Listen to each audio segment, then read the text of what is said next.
আসসালামু আলাইকুম। সবাইকে স্বাগত জানাচ্ছি আমি নাইম ফাথম মুবিন। শুরুতে সংবাদ শিরোনাম। বাংলাদেশের সর্বশেষ গুরুত্বপূর্ণ আপডেট সংবাদে আপনাকে স্বাগত। শুরুতেই সংবাদ শিরোনাম, পরে বিস্তারিত। প্রথমেই জানাবো, ইসলামী ব্যাংকের আরডিএস প্রকল্পে ঋণ নিয়ে সংসদে স্বরাষ্ট্রমন্ত্রীর ভুয়া তথ্য ফাঁস। জাতীয় সংসদ ইসলামী ব্যাংকের পল্লী উন্নয়ন প্রকল্প বা আরডিএস নিয়ে স্বরাষ্ট্রমন্ত্রী সালাউদ্দিন আহমেদের দেওয়া বক্তব্যের সঙ্গে বাস্তবে ব্যাংকের আর্থিক প্রতিবেদনের গরমিল পাওয়া গেছে। সংসদে স্বরাষ্ট্রমন্ত্রী দাবি করেন, এ প্রকল্পের আওতায় 22,000 কোটি টাকা বিতরণ করা হয়েছে এবং এর মধ্যে একটি বড় অংশের কোনো হদিস পাওয়া যাচ্ছে না, অথচ ব্যাংক বলছে ভিন্ন কথা। এ বিষয়ে খুবই গুরুত্বপূর্ণ সংবাদ জানাবো কিভাবে জাতীয় সংসদে বসে মিথ্যাচার করছে সংবিধানের দোহাই দিয়ে বর্তমান স্বরাষ্ট্রমন্ত্রী। এরপর জানাবো, ইসলামী ব্যাংক ইস্যুতে স্বরাষ্ট্রমন্ত্রীর বক্তব্যকে চ্যালেঞ্জ করলেন বিরোধী দলীয় নেতা জামাতের আমির। ইসলামী ব্যাংক নিয়ে আলোচনার অংশ হিসেবে স্বরাষ্ট্রমন্ত্রীর বক্তব্যের সমালোচনা করেছে বিরোধী দলীয় নেতা ও জামাত ইসলামের আমির ডক্টর শফিকুর রহমানের। সময় ইসলামী ব্যাংক থেকে 700 কোটি টাকার ঋণ নিয়ে স্বরাষ্ট্রমন্ত্রীর বক্তব্যকে চ্যালেঞ্জ করেছেন তিনি। এদিকে গফরগাঁওয়ে কলেজ ছাত্র হত্যায় অস্ত্রসহ যুবলীগের কর্মী গ্রেপ্তার। ময়মনসিংহের গফরগাঁওয়ে চোখে মুখে মরিচের গুঁড়া ছিটিয়ে নিষিদ্ধ ছাত্রলীগ কর্মী নাহিয়ান রবিন নামের এক কলেজ ছাত্রকে পিটিয়ে কুপিয়ে হত্যার ঘটনা ঘটেছে। নিহত রবিন গফরগাঁও পৌর এলাকার শিলাসী গ্রামে রাজমিস্ত্রি তোফাজ্জেল হোসেনের ছেলে এবং কান্তিপাড়া আব্দুর রহমান ডিগ্রি কলেজের ছাত্র। জানাবো, দেশে স্বর্ণের দামে বড় পতন, ভরিতে কমল কত। দেশের বাজারে স্বর্ণের তৃতীয় দফা কমানোর সিদ্ধান্ত গ্রহণ করেছে বাংলাদেশ জুয়েলারি অ্যাসোসিয়েশন বাজুস। এবার ভরিতে 6,591 টাকা কমিয়ে 22 ক্যারেটের এক ভরি স্বর্ণের দাম 2,22,782 টাকা নির্ধারণ করেছে সংগঠনটি। এবং সর্বশেষ জানাবো, ৭৯,000 ভুয়া মুক্তিযোদ্ধা। মোল্লা ওয়াহিদুজ্জামান শেখ হাসিনার আমলে প্রধানমন্ত্রীর কার্যালয়ে সচিবের দায়িত্ব পালন করেছেন, এখন পালিয়েছেন ভারতে। 81 ব্যাচের সাবেক এই সচিবের মুক্তিযোদ্ধার সার্টিফিকেটটি ভুয়া বলে তদন্তে উঠে এসেছে। মন্ত্রণালয় সূত্র থেকে জানা গেছে, তিনি মিথ্যা তথ্য দিয়ে মুক্তিযোদ্ধা সার্টিফিকেট নিয়েছিলেন। বিষয়টি নিয়ে সারা দেশে ব্যাপক তোলপাড় ও আলোচনা চলছে।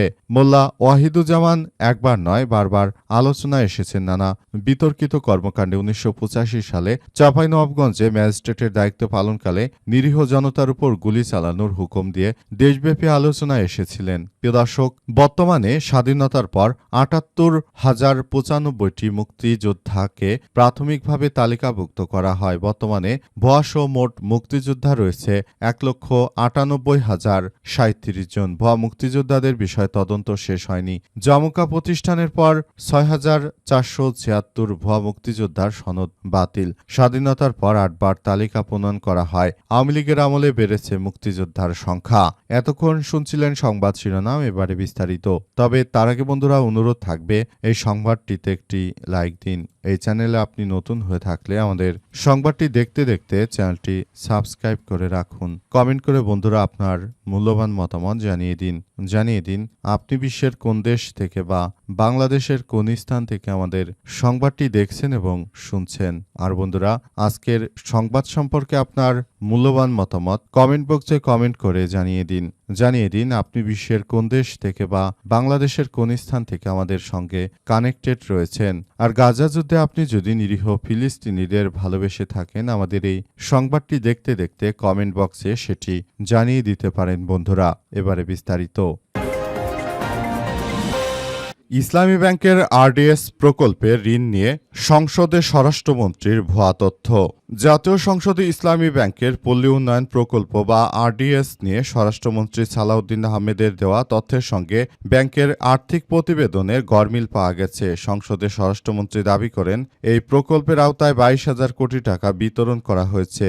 এর মধ্যে একটি বড় অংশের কোনো হদিস নেই। তবে ব্যাংকের সর্বশেষ বার্ষিক প্রতিবেদনের তথ্য বলছে, আরডিএস প্রকল্পের মোট ঋণ স্থিতি স্বরাষ্ট্রমন্ত্রীর দাবির 1/3 থেকেও কম। আজ জাতীয় সংসদে দেয়া বক্তব্যে স্বরাষ্ট্রমন্ত্রী সালাউদ্দিন আহমেদ বলেন, পল্লী উন্নয়ন প্রকল্প বা আরডিএস ইসলামী ব্যাংকের একটি ফ্ল্যাগশিপ প্রকল্প রয়েছে। প্রকল্পের মধ্যে 22,000 কোটি টাকা বিতরণ করা হয়েছে। আগে 11,000 কোটি টাকা দেওয়া হয়েছিল। 5 আগস্টের পর নির্বাচনী বৈতরণী হওয়ার জন্য 11,000 কোটি টাকা দেওয়া হয়েছে।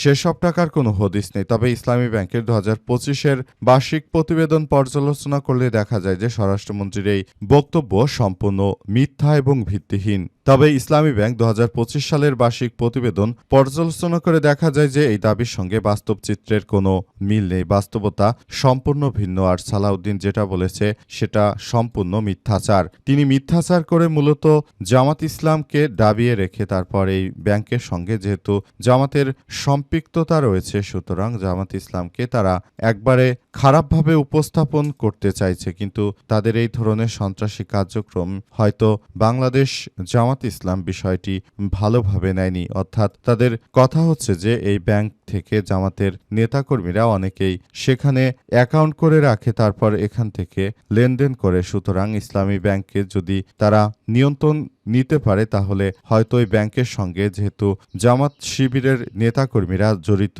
সুতরাং তারা কোন অনুষ্ঠান বা কোনো কার্যক্রম করতে গেলে কোন শাখা থেকে কত লক্ষ টাকা তুলল সেই সব বিষয় যেন সরকার সহজেই ট্র্যাকিং করতে পারে এবং জামাতকে দাবিয়ে রাখতে পারে, এমন একটি বিষয় তারা মূলত করতে চাইছে।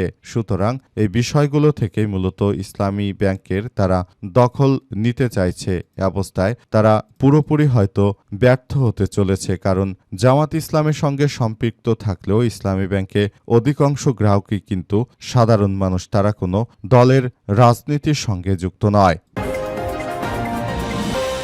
ইসলামী ব্যাংক ইস্যুতে স্বরাষ্ট্রমন্ত্রীর বক্তব্যকে চ্যালেঞ্জ করলেন বিরোধী দলীয় নেতা।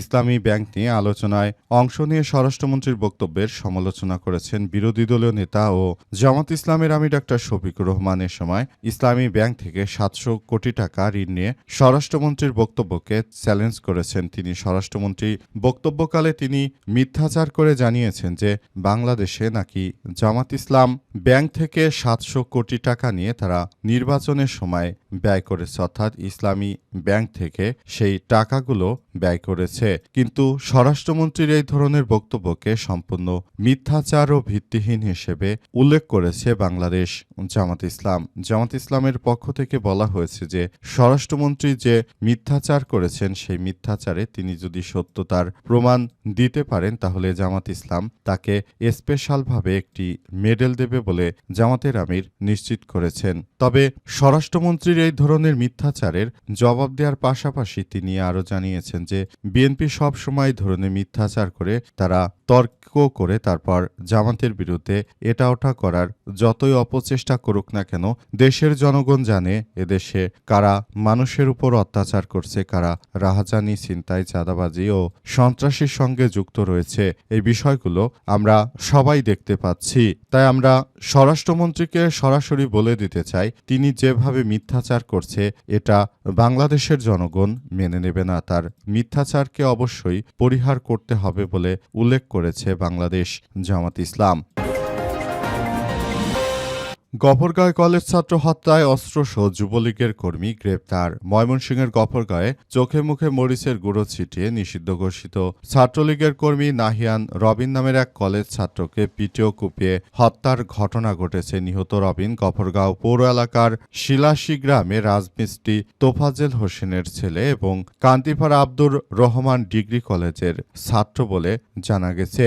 এ সময় নিহত রবিনের বন্ধু মাসুমকে পিটিয়ে আহত করে দুর্বৃত্তরা রবিন তার 23তম জন্মদিনের কেক কেটে সোমবার রাত 1:15টার দিকে বাসায় ফেরার পথে শহরের শিলাসী মাজারবাড়ি রোড এলাকায় এই হত্যাকাণ্ডের ঘটনা ঘটে। এই ঘটনার পর এলাকায় আতঙ্ক ছড়িয়ে পড়েছে এবং গফরগাঁও এলাকায় থমথমে অবস্থা বিরাজ করছে।